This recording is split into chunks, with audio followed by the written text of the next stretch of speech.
it doesn't stop there. God kept going. And even with Jesus dying on the cross and dying for our sins and making that bridge back to us, like, it still didn't stop there. That was over 2,000 years ago.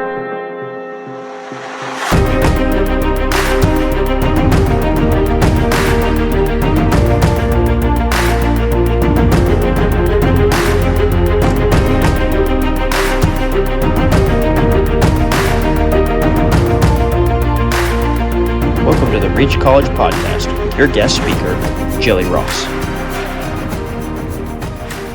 Good morning. How's everybody doing? I can tell it's Sunday morning because everybody was like, oh, it's good. Awesome. I'm glad everyone's doing good. So, I used to babysit a lot. When I was in high school, that was my main income for people that we went to church with or whatever. But there was a family that we lived across the street from. And they were a very interesting family. They just had a lot going on for them. But one day they're like, hey, we need a babysitter just for like 2 hours. Can you do it? And I'm like, yeah, okay. So they have 4 kids. At the time, the youngest was like 3, maybe 4. I don't know, kind of small, you know. And then the next one was 6, and then 9, and then like 12 or 13. So I was like, there's a 13-year-old, like, it's going to be fine, right? It's not going to be that bad.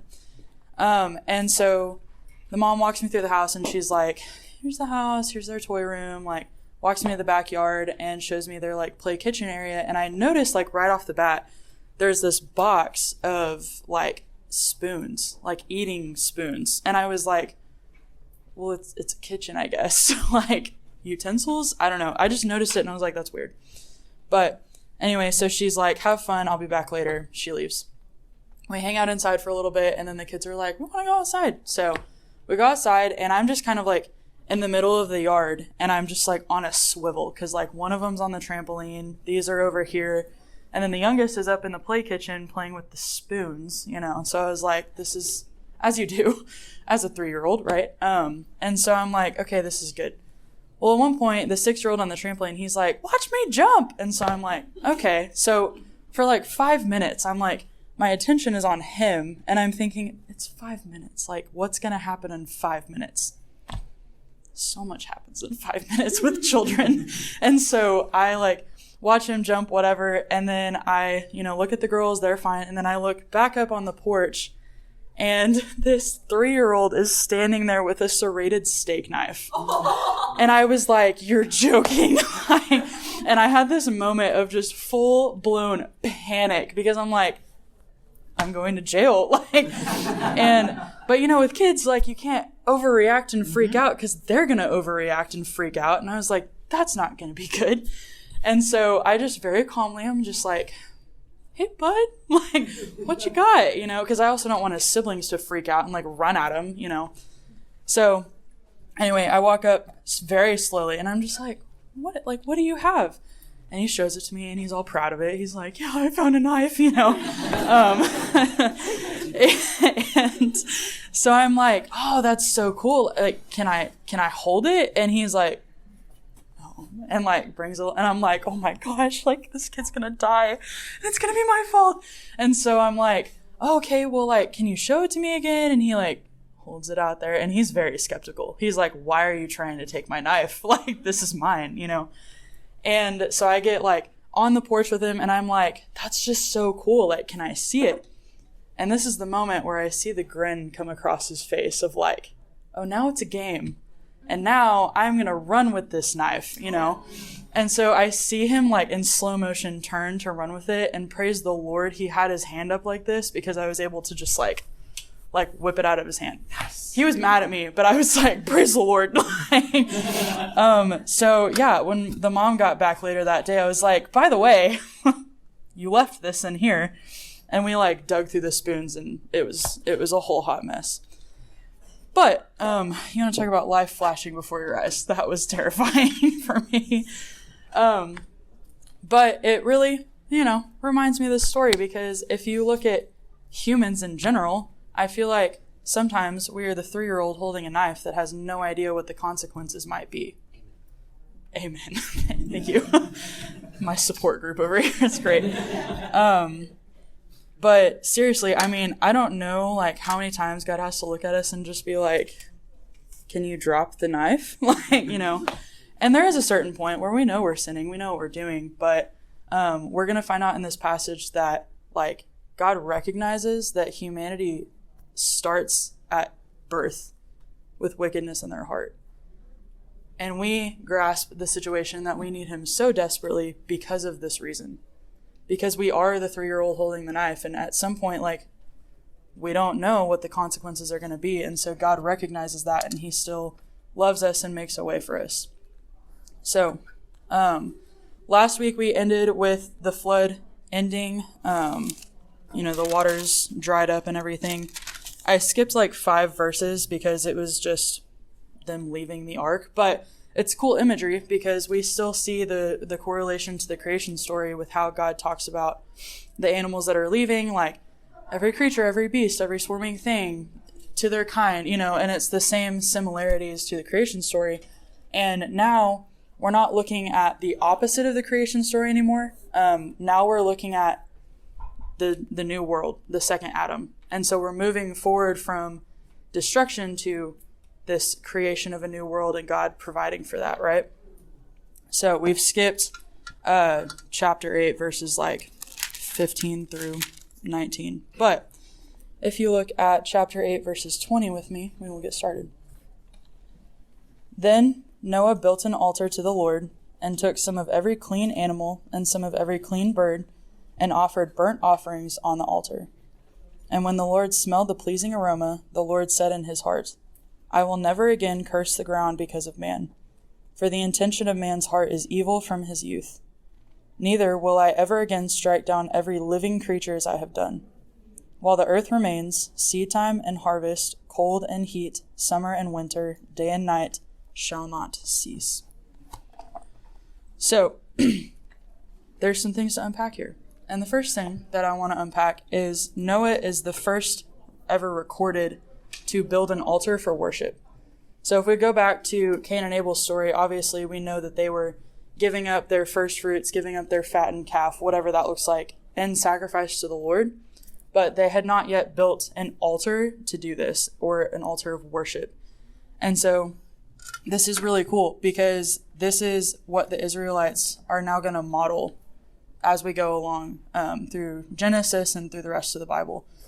But Noah was the building blocks, essentially, of a lot of the customs that the Israelites carried on later on.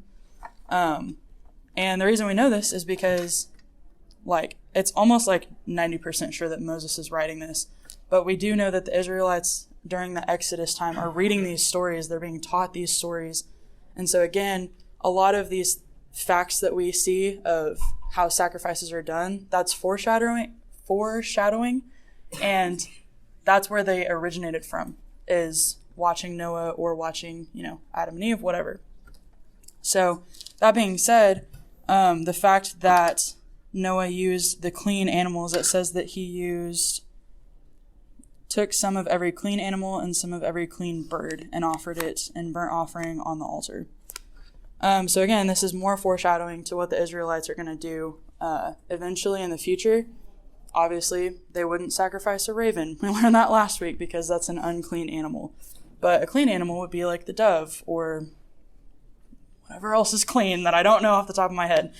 But something that is extremely interesting and convicting and cool in this moment is that we see that Noah, it says he took some of every clean animal. And so we know that they literally just hopped off the ark. It's not like there's an entire earth filled with an abundance of creatures. And Noah still sacrificed and worshiped to God. So, why did he do that? He knew that there was a limited amount of resources, but this is such a testimony and such a good example of how we should be living, because he knew that there was a limited amount of resources, but he still was so overwhelmed with gratitude, so overwhelmed with the need to worship the God that just got him through something traumatizing. Let's just put ourselves in Noah's shoes for just a second. 120 years before this, God tells him, he's like, hey, I'm going to #destroy the earth, but you're going to make it, and I need you to build a boat. And Noah's just like, okay, and we know that he did that because we read about it, and so again, we know that the 120 years has to have been chaotic and hectic, and everybody screaming in his face and spitting in his face, and him just having to wake up every morning, even when it was difficult, and trust God with that. So then 120 years passes. Now we have the ark. He's just waiting. He's like, okay, everything's ready. 7 days go by. God's like, okay, it's time. Get on the ark. And so again, another round of just like, had to have been traumatizing, because they get shut in the ark and he knows that he's safe. He knows that God's going to uphold the covenant on his end, that God told him he would protect him and his family. But I just can't even, I don't even want to imagine what they heard, what they went through. It was probably dark on this ark for those days that they were closed in. Had to have been rough.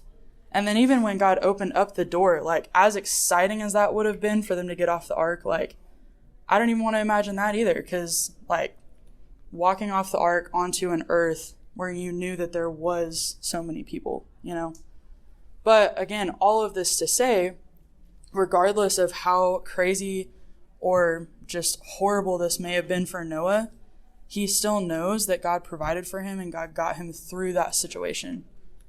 And he was so, again, overwhelmed with gratitude for what the Lord had done for him, that his gut reaction was to worship God and give up even some of the limited resources and animals that he had access to.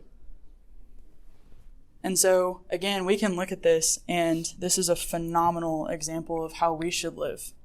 Obviously, we didn't walk off the ark yesterday. It's a little different for us. But how does this look with your paycheck? What are you doing with your paycheck? Obviously, bills. Bills are important. So you send money to bills, and you're like, yeah, that's covered. And then it's like, okay, well, now I got to think about what I want to do. If there's something special I want to buy, money goes there. And typically that leaves us with this little tiny pool of money that we're like, okay, God, now you can have this, But what does that tell God? It's okay, God, you were an afterthought for me. I took care of everything I needed to take care of, and I did it myself. And here's my $5.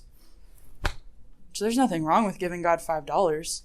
But if he's an afterthought, that's kind of an issue. And why is that an issue?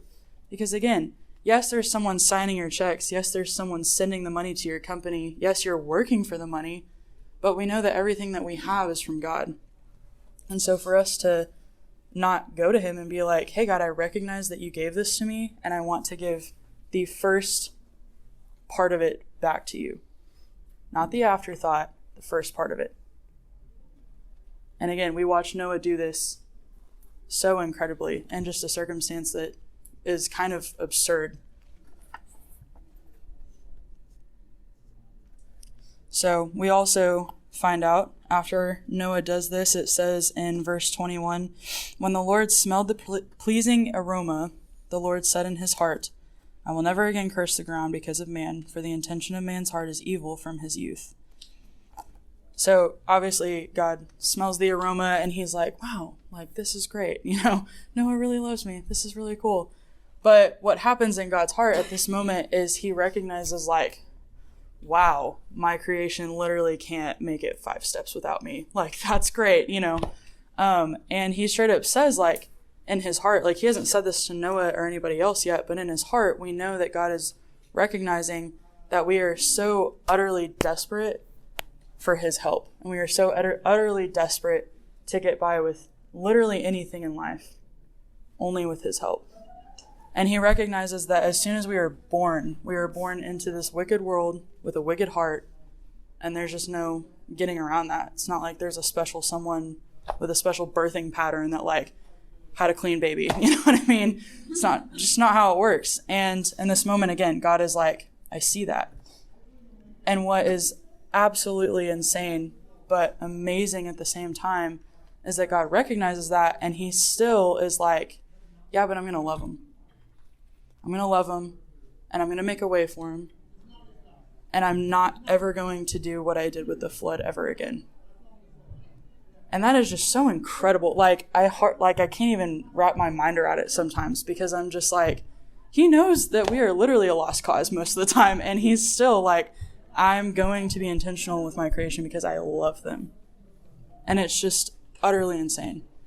And so then I got to thinking about this more, and I started thinking about just how small we are, which, like, getting on that train of thought goes pretty far. And I don't know if you guys have ever heard of Louis Giglio. Does anyone know that name at all? Rings a bell. Yeah.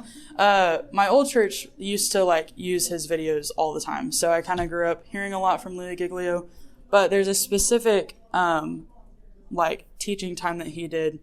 And he was it was titled, "If the Earth Was the Size of a Golf Ball."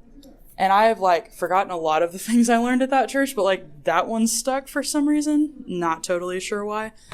But I thought it was crazy, because the whole time that Louis is talking, he's talking about if the Earth was the size of a golf ball, this planet would have, like, 5 million Earths in it, and, like, just keeps getting bigger and bigger to make the point that, like, we are ultimately just, like, tiny, because if the Earth is a golf ball, like, where are we at?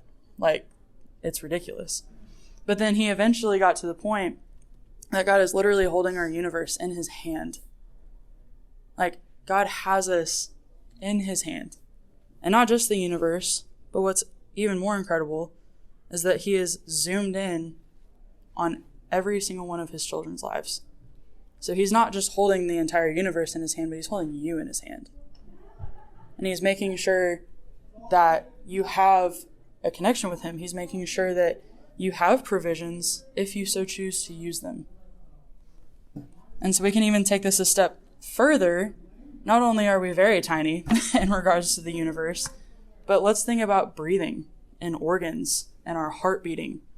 Like, no one in this room is sitting there going, beat, beat, beat, beat, beat, beat, beat, don't stop beating, beat, beat, because our bodies are just made to do that. Our bodies are made to breathe. Our organs are made to keep going regardless of if we're thinking about it.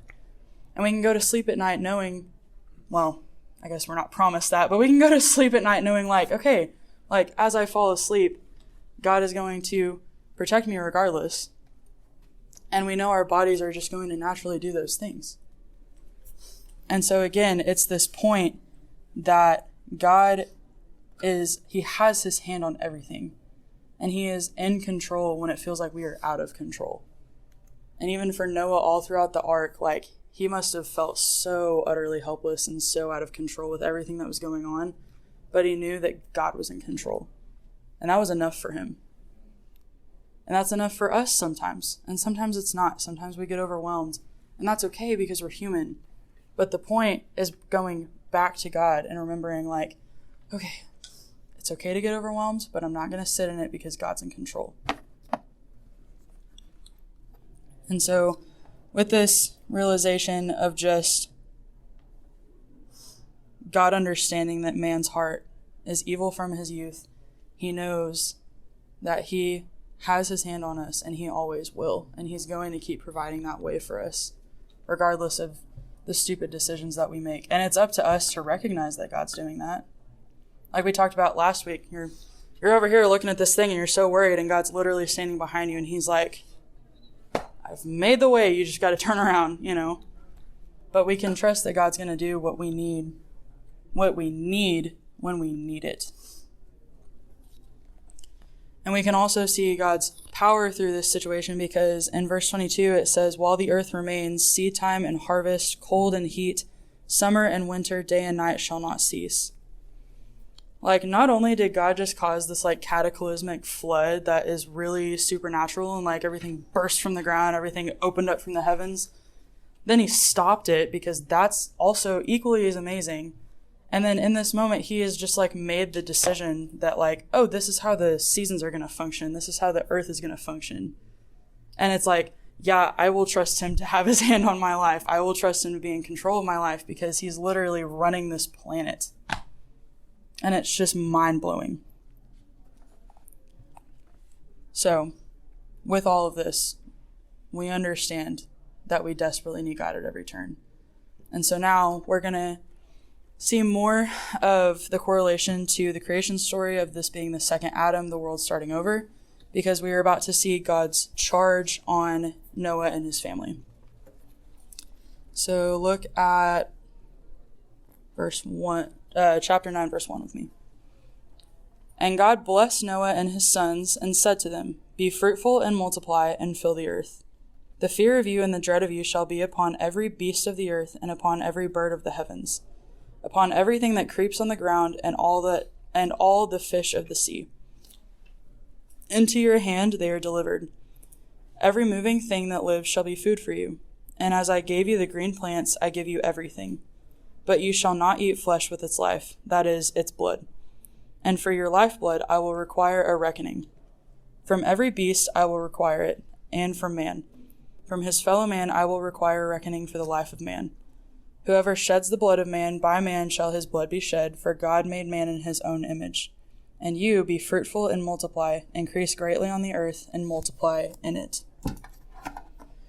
So, this is just crazy, and I love this, but God blesses Noah and tells them to be fruitful and multiply the exact same way that he blessed Adam and Eve to go be fruitful and multiply. Like, we are literally watching God start over. And again, he's providing for that. He's making a way, and he's like, hey, I've made this world for you. Be fruitful. Go multiply. Go fill it up. And it says that he blesses them, not him.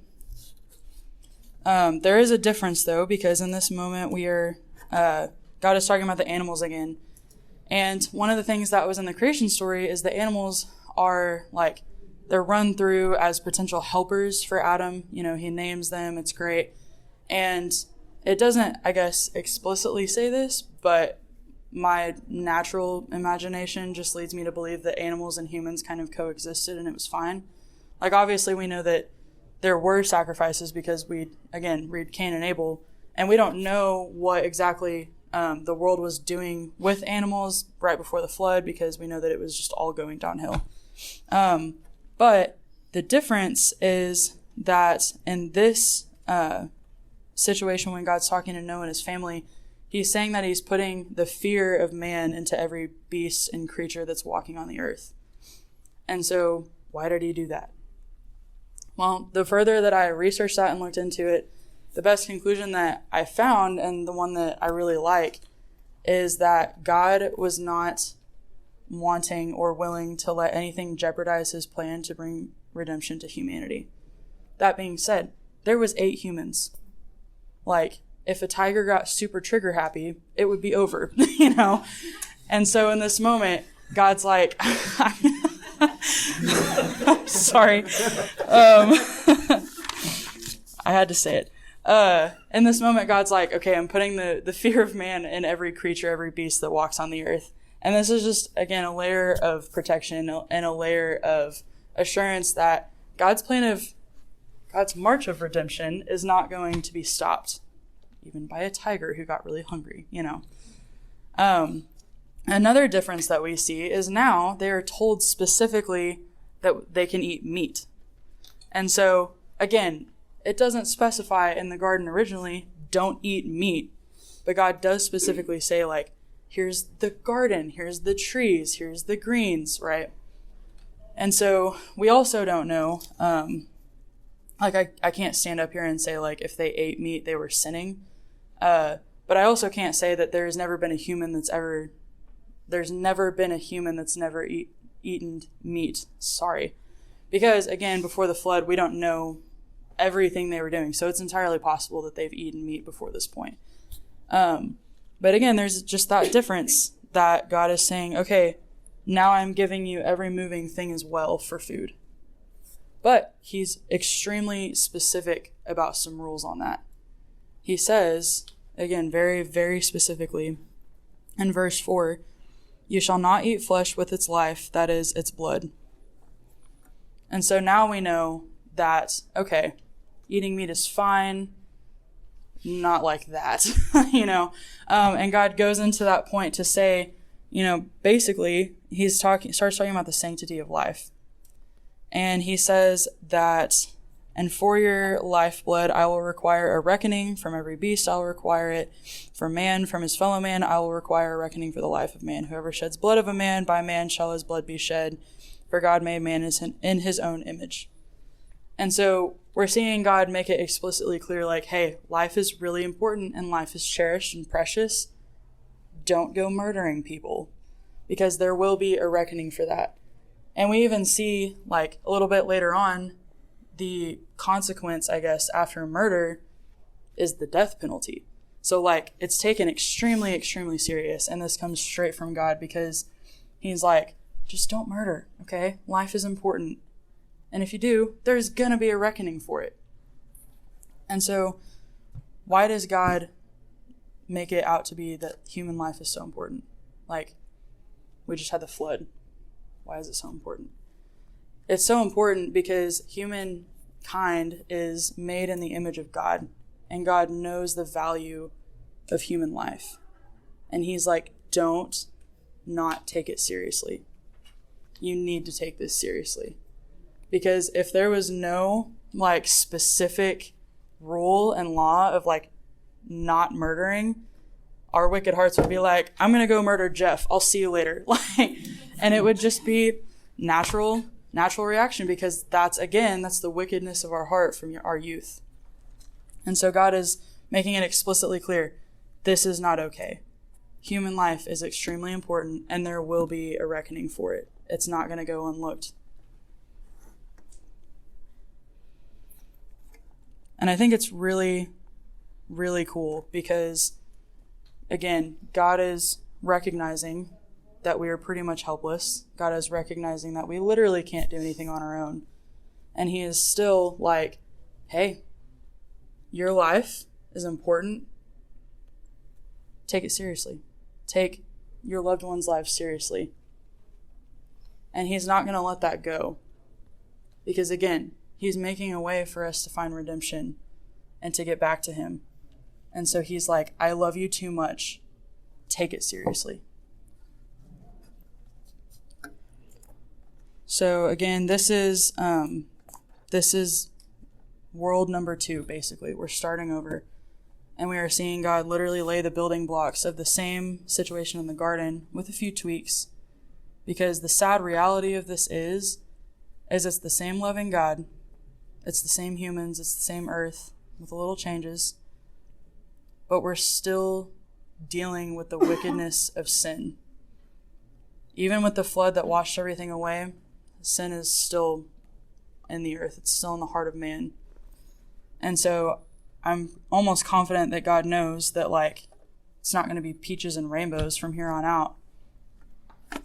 But it's really important to recognize that, because that is the stark difference between when God was telling Adam and Eve in the garden to go out and be fruitful and multiply and all these things, live in harmony. It's just not the same anymore, because now we have sin in our lives. And so he has to say things like, okay, now you can kill, you can eat meat, but don't murder. Like, it's just a sad reality that he has to specify on those things. But it's, again, because he recognizes that the wickedness in the world is still there, regardless of what just happened. So in the next portion, we get to see the covenant that God makes with Noah and his family in the generations to come. So look at verse 8. Then God said to Noah and to his sons with him, Behold, I establish my covenant with you and your offspring after you, and with every living creature that is with you, the birds and the livestock, and every beast of the earth with you, as many as came out of the ark, it is for every beast of the earth. I establish my covenant with you, that never again shall all flesh be cut off by the waters of the flood, and never again shall there be a flood to destroy the earth. And God said, This is the sign of the covenant that I make between me and you and every living creature that is with you, for all future generations. I have set my bow in the cloud, and it shall be a sign of the covenant between me and the earth. When I bring the clouds over the earth and the bow is seen in the clouds, I will remember my covenant that is between me and you and every living creature of all flesh. And the waters shall never again become a flood to destroy all flesh. When the bow is in the clouds, I will see it and remember the everlasting covenant between God and every living creature of all flesh that is on the earth. God said to Noah, "This is the sign of the covenant that I have established between me and all of the flesh that is on the earth." So this covenant is amazing because in Genesis 6, verse 17, we're talking about God saying like, hey, I'm going to wipe out the earth. And it's just this destruction. We know that the state of the world is not a good one right now. And so now God is ending this with, hey, I know everything perished. I know that's where we were at. But now I am placing my covenant of protection on the earth from a flood, from cutting off all of human life, well, all of life with a flood. And he talks about putting a bow in the sky. And I love the fact that the rainbow is a sign of a covenant from God. Because we see him like all the time. And it's just like, oh wow, God's so cool for that, you know? And we get to see the exact scenario of like, he's telling us, hey, when I cloud the sky over and there is rain, there will be a rainbow to remind you, but also God, that this is never going to happen again. And so the language of covenants that we've seen so far, do you remember when the flood had just started and it says like God shut Noah in, and then the very next verse it says, but God remembered Noah?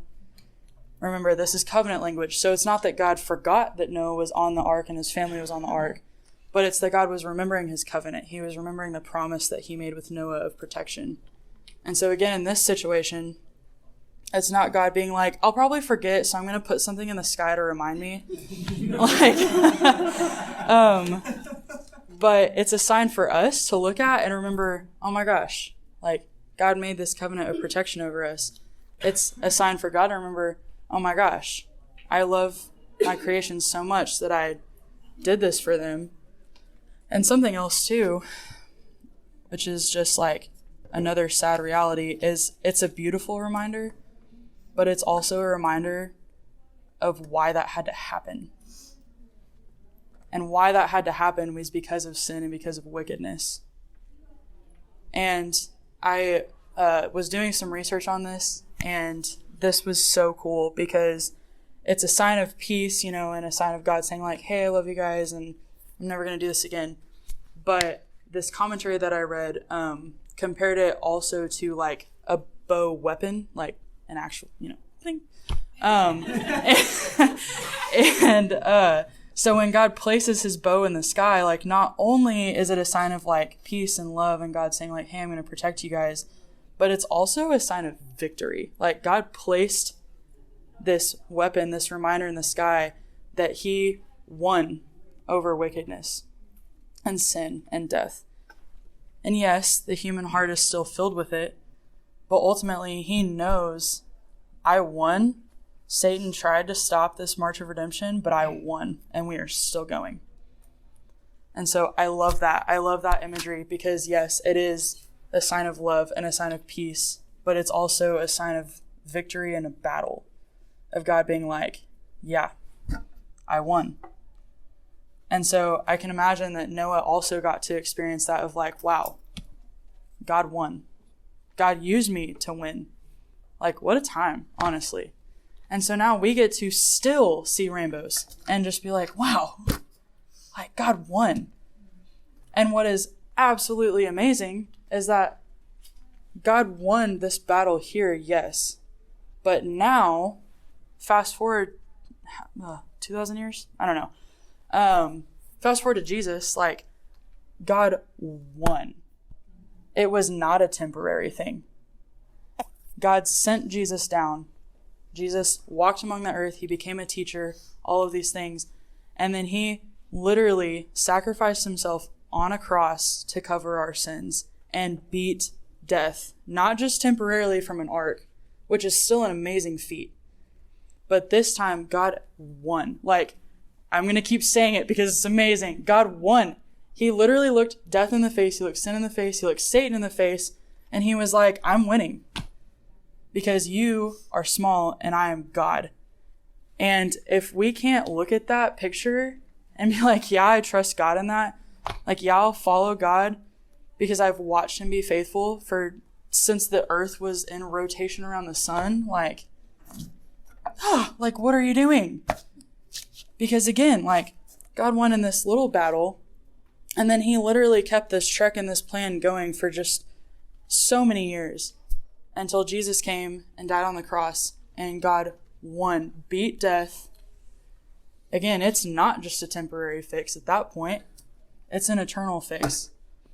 Because when Jesus died on the cross and beat death and rose 3 days later, you have a bridge now. You have that way back to God. You have that way to communion with God. And they didn't have that at this point. They had something to look forward to. They had a gospel to look forward to that they were believing in, that they knew would come. But we get the privilege of looking back on something that did happen. Something that actually happened, that we got to watch God put together and watch God do. And so, again, it's so cool. I love it so much. I love God so much. It's crazy. But, yeah. So, not only is the rainbow a reminder for us of God's goodness and God's victory, but it's also a reminder for God, because he's able to look at that and be like, yeah, like, I love my creation. I love my children so much. And what we went through is a lot. But God got us through it. And that's the point, right? So we're unsure if there's, like, we don't know if there's never been a rainbow before this point, or if there has been and there is, like, no meaning for it yet. Regardless of that, whether it's a new thing or it's not a new thing, God just gave it this, like, beautiful meaning. And I love that too, because again, regardless of if rainbows were already happening in the sky, like, we know that God just, like, knocked it out of the park with this amazing, like, imagery and reminder and covenant and promise and love and all this stuff.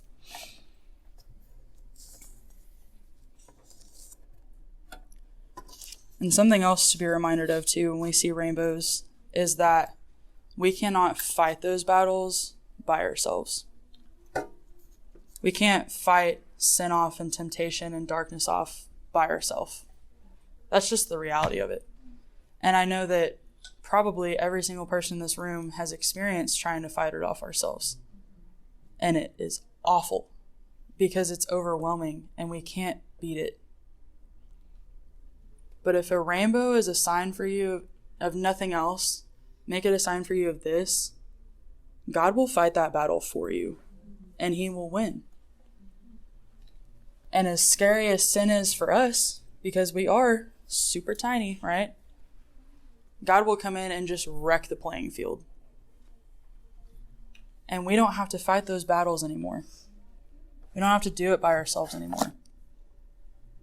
And again, it just goes back to that reminder that, like, we are in such utter desperation of God all the time.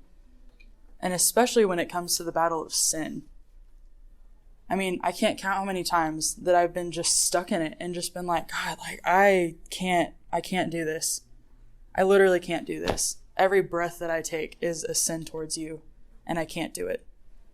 And how many times has he been like, child, I am with you, I am for you, and if you trust me, I will get you through this. And I will win this battle for you. I will put my bow in the cloud to show you that I want it, and that I have you, and I'm holding you, and I'm not going to let you go in that. We don't need to fight the battles alone anymore, because God came in and he will fight them for us.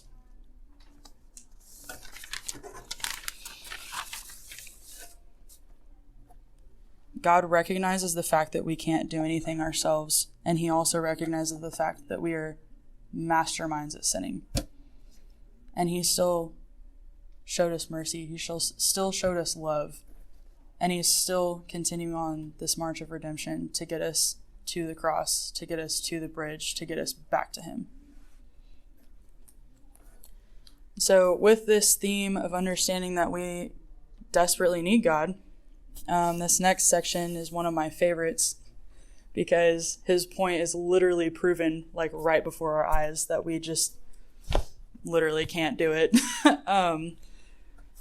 So we're going to see kind of the attention's going to come off of Noah now. Like, the story of Noah is wrapping up, and now God is opening up the beginning of the nations that are about to come and just the earth expanding and, whatever. So look at chapter 9, verse 18 with me.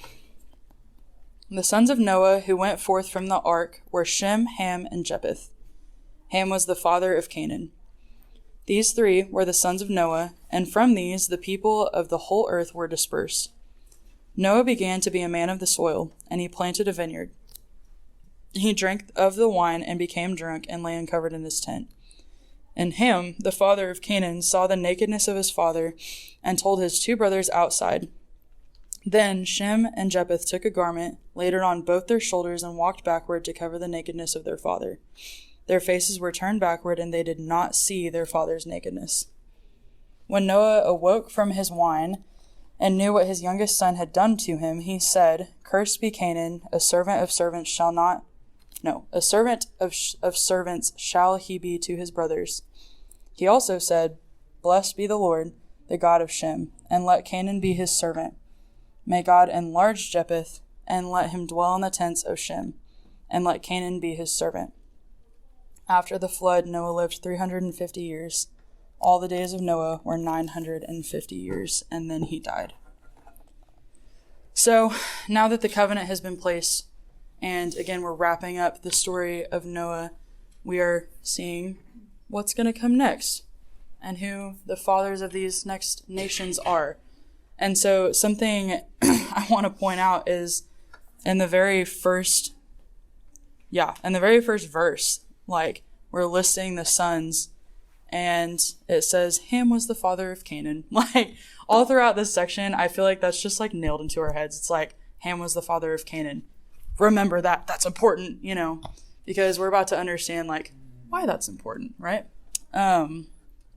So in verse 20, we're going to kind of see some connections back to not the creation story anymore, but after the fall. So we know that in Genesis, we're in Genesis, whatever chapter that was, Adam became a man of the soil. He worked the ground. We know that. And so Noah is also now becoming a man of the soil. And it says that he plants a vineyard and he gets a little tipsy.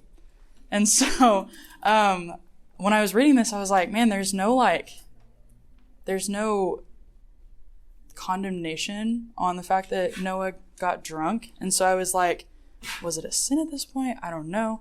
But one of the things that I ran into, which I'm more than anything, I just thought was kind of funny because it's a funny possibility. It's possible that this is the first time that alcohol was found and that Noah didn't know what it was going to do. And so he drank too much and ended up drunk.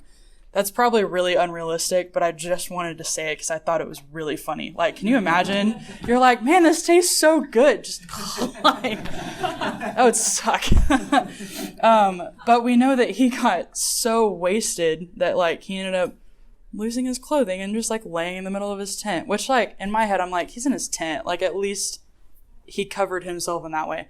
But all we do know, regardless of if wine was a thing or not yet at this point, he was passed out, right?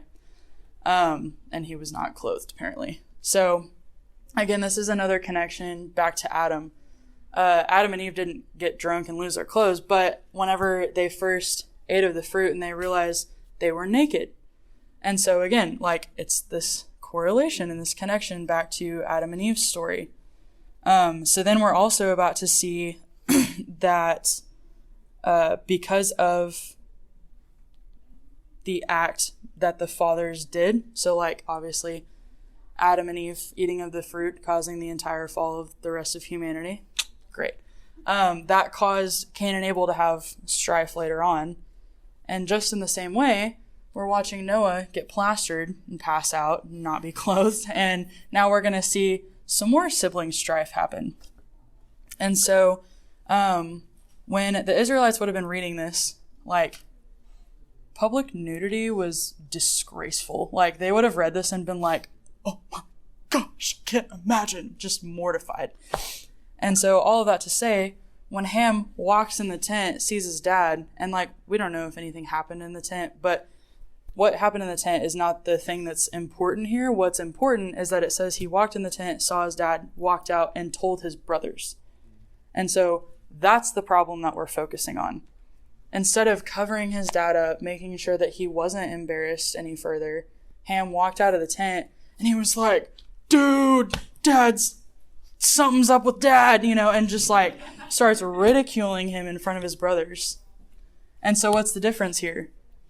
Japheth and Shem, instead of going in and being like, oh my God, that's so funny, they like get the garment and they walk backward, they drop it on him and they're like, we're just going to go until he wakes up, because it's out of respect.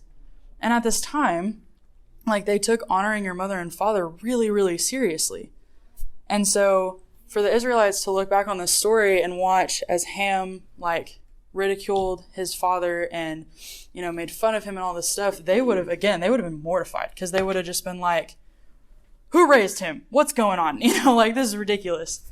And we see Shem and Japheth do the right thing and respectfully not look, cover their dad up, make sure he's taken care of, and leave. And so, so then Noah wakes up, finds out what Ham did, and it's not great. I mean, again, like this is a pretty big offense, and so I can imagine like he was pretty upset. And when I was reading this, I was like, okay, well, it's a little bit of Noah's fault because like he's the one that got plastered, but again, Ham still made the decision to do what he did. And so again, the reason that I called this point God's point proven is because at the beginning of this sermon, it's like God's like, wow, like I understand that they so desperately need me, that their heart is wicked from youth. Like I love them so much. And then like we get the covenant, we step off the ark, and like 2 days later, Ham's like, oh my gosh, and it's just like, we still have that wickedness in our hearts. We're still dealing with it. We're still dealing with the same sin and the same struggle, right? And in this situation, instead of Ham like not doing that and being like, okay, God, I had the, urge to make fun of my dad, he just went and did it anyway. So like, this is a really, really big problem, right?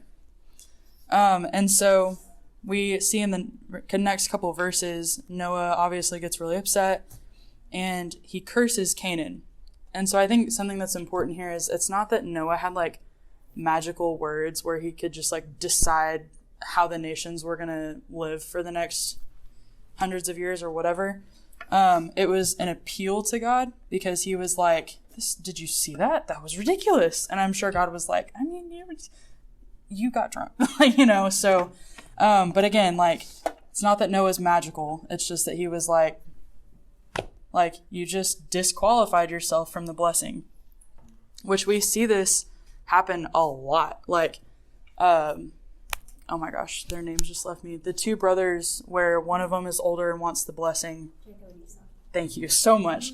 So Esau, because he wanted soup, like disqualified himself from the blessing, right? So we see this a lot. But this is just really sad.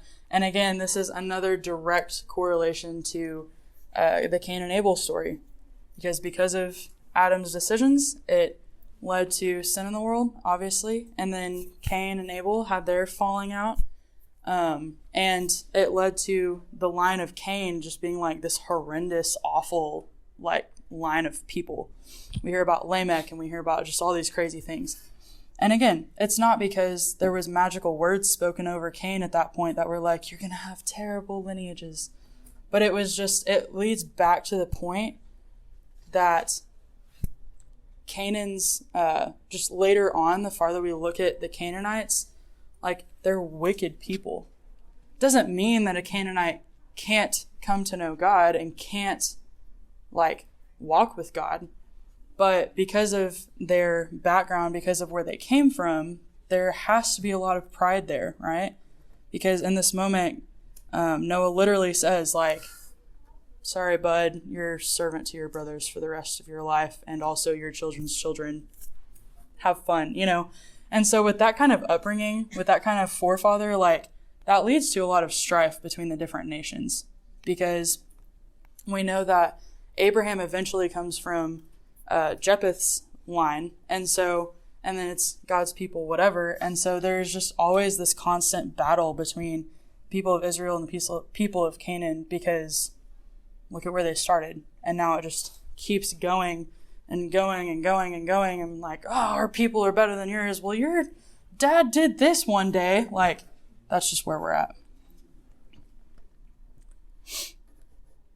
So,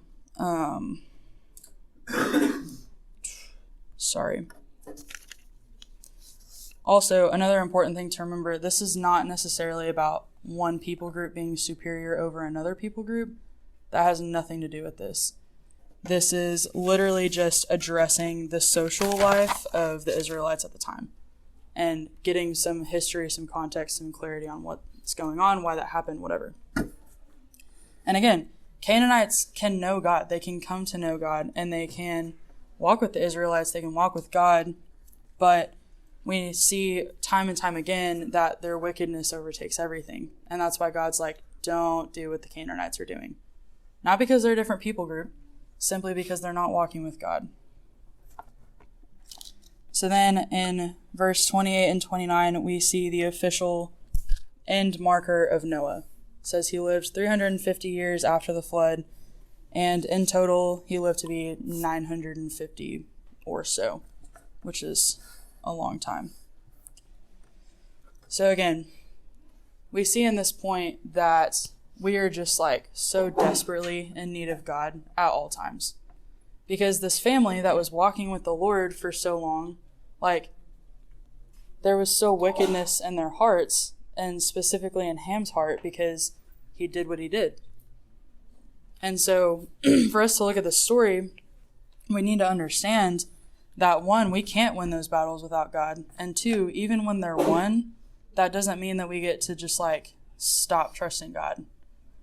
Like when God leads you through a sin battle, a sin struggle, and you're like, wow, God, thank you for getting me through that. We don't just like ditch him and we're like, okay, we did it once. I can do it for the rest of my life now. Thank you. Like, that's not how that works. If anything, we need God to get us through the first battle and then through the rest of the battles for our life. Like every single one. And even though God recognizes that, he recognizes that we literally can't do this on our own. Like, he still wants to love us and lead us in that.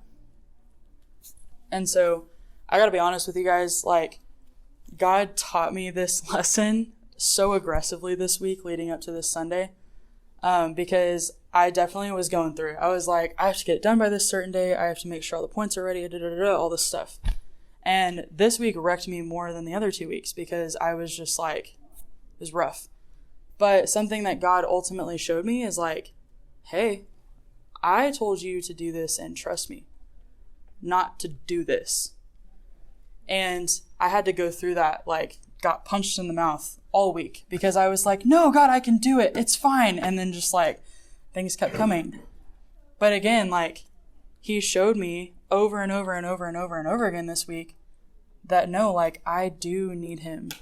I need him through the daily, even just in the little stuff throughout my day. It's not even just sermon prepping, but something as simple as like, I'm going to church, or I'm going to this family thing, or I'm going to do something for school. Like, we need God in every aspect. Because here's the deal. Like, not only do we need God to not fall into sin and darkness, but we also need God because when we are walking with God, guys, the fulfillment that comes from that is ridiculous. And it's not the promise of easiness. It's not the promise of like a prosperity-filled life. But it is the promise that, like, if you rely on God, he's going to give you what you need, and he's going to walk with you in that. And again, there's still stressful days. There's still days where there's anger and frustration. But ultimately, something that I know I get to do on those days is be like, you know what? God, you're bigger. God, I trust you. And I watch him just take care of it in whatever fashion that looks like. And sometimes it's not the way that I want it to go. But I have that peace and I have that knowledge and understanding that God is taking care of the situation in his timing. And that ultimately he's going to get glorified for it. Guys, we need God so bad. And again, going back to just the understanding of like God won the battle when he set his bow in the cloud after the flood. But like it doesn't stop there. God kept going. And even with Jesus dying on the cross and dying for our sins and making that bridge back to us, like it still didn't stop there. That was over 2,000 years ago. And here we are sitting in this room and we're still watching God be absolutely incredible and amazing. And again, it doesn't stop today because we have a hope in eternity. And we know that God is preparing a place for us. We know that it doesn't stop today. And it's not living a day-by-day life of just like, oh man, what's God going to do today? Like, that's a good way to live because we should be looking for what God's going to do to us. But we know that there is an end to it and we know that it's with God. And so my question for you is, are you living like that? Do you have the hope to look forward to for eternity? Do you have the hope to look forward to when you wake up in the morning and get out of bed? Because guys, I remember a time when I did not want to get out of bed. And I had no purpose. And every time I rolled over, I would just be like, this is pointless. Why am I even here? And I can tell you that I still struggle with mental health stuff some days. God didn't just like heal it. But I can tell you that I get to roll over and wake up and choose to see how God's going to move and see how God's going to be beautifully amazing in that day. And he's going to show you that if you're paying attention. He's going to show you that if you turn around, you look and see what he's doing. And so the flood story is crazy. People look at it and say, oh, that's just proof that God's full of wrath. No. This is proof that this is an everlasting God who is so good, who loves you so much, and he is not willing to let this march of redemption stop. So know him today. And that can look like a lot of different things. We're about to pray with each other. So go talk to someone and be like, wow, I really want to know God today. And get that going. Or if you already know God, but you've been kind of going through it, find someone to talk to. Be like, man, like, I've been struggling. Because God's ready to be there for you in that.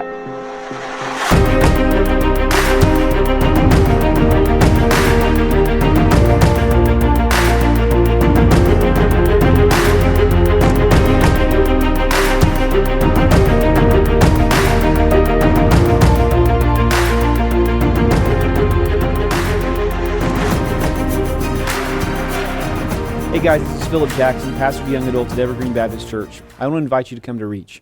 We meet every Tuesday night at 7 p.m. at Evergreen Church in South Tulsa, just east of Mingo on 111th Street. The mission of Reach Tulsa is to cultivate a young adult community that's defined by real transformation and the sincere pursuit of a godly life through training in biblical disciplines, personal development, and intentionally transitioning into independence as mature members of the body of Christ. If you enjoyed this episode, please be sure to like and subscribe to our content. We're available on Spotify, Apple Podcasts, and wherever you find your favorite podcasts. Reach Young Adult Ministry is a part of Evergreen Baptist Church in Tulsa, Oklahoma. For more information and additional lessons, please visit our website, evergreenbc.org.